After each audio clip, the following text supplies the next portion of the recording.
Welcome back to Silent Medicine, where science meets spirit, and where healing is allowed to be quiet, honest, and rooted in inner authority.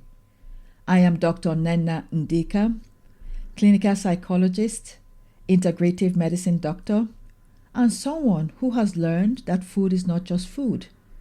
Food carries memory, culture, comfort, identity, and sometimes fear. A quick personal note: I'm now home and out of the hospital, but still on a health journey, so I'm moving gently. Thank you for meeting me in that softness. So today, I want to offer a gentle reframe. Nutrition is information, not identity. Because the moment food becomes identity, it often stops being nourishment and becomes a battleground. There was a season in my life when the way I ate became more than a practical choice. Deep down, I knew it was time to make adjustments. Not only to what I ate, but also how often, when, and in what combinations. It started with good intentions. I wanted clarity, I wanted stability, I wanted my body to feel predictable again. Because I paid close attention to how meals affected my body, my mood, and my mind, over time, I started hearing and understanding the information my system was sending. Sometimes the message was, remove a food. Sometimes it was, change the timing. Sometimes it was, the food is fine, but not that combination, not in that season, not under that kind of stress. And I tried different ways of eating in the effort to learn my body. Some ways of eating were liberating, simple, and with minimal preparation. Others required more planning. But one thing stayed true for me. I never made food a source of pressure. When I go out, I use common sense. I eat beforehand so I'm not hungry and vulnerable to pressure. I bring food when it makes sense. I ask for modifications at restaurants, and they almost always obliged. You need to try that.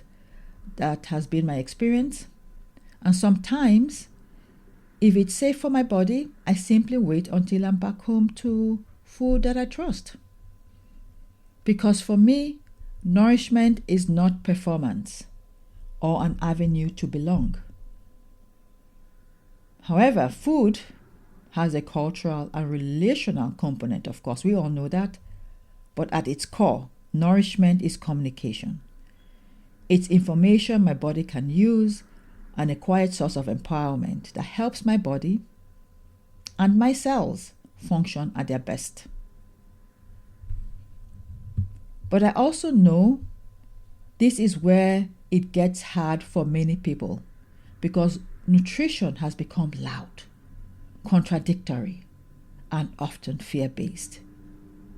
And sometimes, without realizing it, something shifts. You start feeling more anxious around food than supported by it. You dread eating at other people's homes. You spend hours deciding what to eat. You start eating by a schedule instead of by signals, like hunger and fullness. You feel good when you're strict and bad when you're not.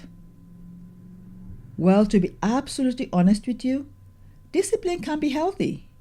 Awareness can be healing. But the question is it consciousness or is it fear? Because the moment food becomes identity, the nervous system often tightens. And when the nervous system tightens, digestion suffers. Healing becomes harder. So today, I'm inviting you back to something simpler and maybe even truer. Your body is not asking you to be perfect. Your body is asking you to listen. In many wellness spaces, food gets treated like morality. Food is clean, dirty, good, bad, cheat, sin. But your body doesn't speak in morality. It speaks in signals, in information. Bloating is information. Itching is information. Energy crashes are information. Cravings can be information too. Brain fog is information. And even feeling calm after a meal, that's information. Information isn't shameful. It's just the body communicating. Thank goodness our bodies have a language. And at its core, food is feedback. Gives you information on your energy level, symptoms, clarity, fog, ease, tightness, calm. So maybe, instead of asking, was I good? Try asking, what did my body experience? And when you start reading food this way, something changes. You stop judging yourself and you start learning. For me, I've learned that most dairy tends to inflame me, but I can do raw butter sparingly. I've learned that peanuts can trigger itching for me, especially peanuts without its skin. And I've learned that pork doesn't work for my system at all. Over time, my body has taught me its language, and I've learned to treat sensitivity as a gift, not an inconvenience. And of course, everybody's body is going to be different. This is just my lived experience. This shift alone can lift the social pressure, the pressure to eat what's expected, even when it isn't supportive for your body. Know thyself and be true to thyself. Self-awareness is a blessing.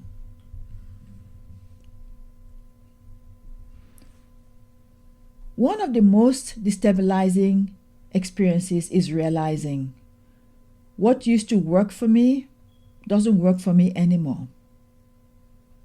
That's true with nutrition, and it's true with other parts of life too. I guess you know that already. And for many people, that moment triggers an identity alarm. But I'm a person who eats like this. I don't do that. This is who I am. Why can't I be like other people and eat whatever I want? But the body moves through seasons.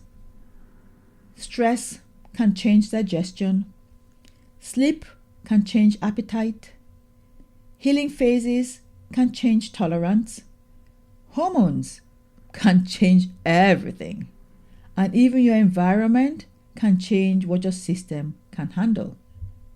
So sometimes what looks like failure is actually evolution. Your body is not betraying you, it's updating you. And to me, that's not scary, that's magical, because it means your body is alive, paying attention, and still working on your behalf. So the question isn't, how do I stay strict? The question is, how do I stay in relationship with my body as it changes? When nutrition becomes identity, it comes with pressure. It can look like the need to stay consistent even when your body is asking for rest. The fear of being off plan. The shame spiral when something changes. The rigidity that turns meals into anxiety. But when food becomes information, something softens. You begin to ask gentler, clearer questions, such as, what supports me right now? What feels light in my system? What leaves me heavy, inflamed, or foggy? What do I tolerate better when I'm rested? What do I tolerate worse when I'm braced or tense? That is discernment. That is partnership. That is collaboration. This is silent medicine. I invite you, next time you eat, to try a simple check-in. Before the first bite, take a slow exhale. Ask, what state am I in right now? Do I feel rushed, tense, calm, present? After you eat, don't judge, just observe. What's my body saying? About energy, mood, your belly, skin, your breath, clarity, cravings. Then say this sentence. My body's response to this meal is information and not a verdict about me. And if that sentence feels hard to believe, that's okay. Let it be a practice.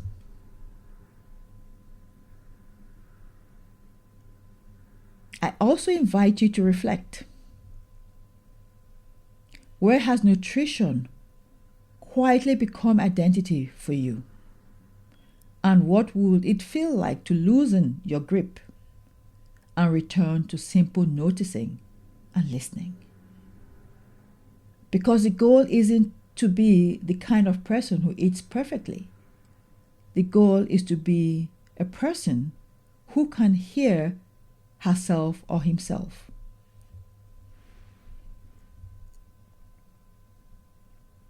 Thank you for spending this quiet time with me today. If something in this episode touched a nerve in a good way, or helped you feel a little less confused or overwhelmed, you might share it with someone you love. You can find more calm, practical reflections at silentmedicine.com, and if you'd like gentle support about once a week, you're welcome to join the Silent Medicine newsletter there as well. A gentle reminder before we close: this podcast is for education and reflection only. It isn't medical or psychological advice, and it doesn't replace working with qualified professionals who know you and your story. Until next time, may you notice one quiet way your body is already trying to care for you, even if the world hasn't honored it yet. And may you keep listening to the healer within. I am Dr. Nnenna, and this is Silent Medicine. I'll see you in the next episode. Take care.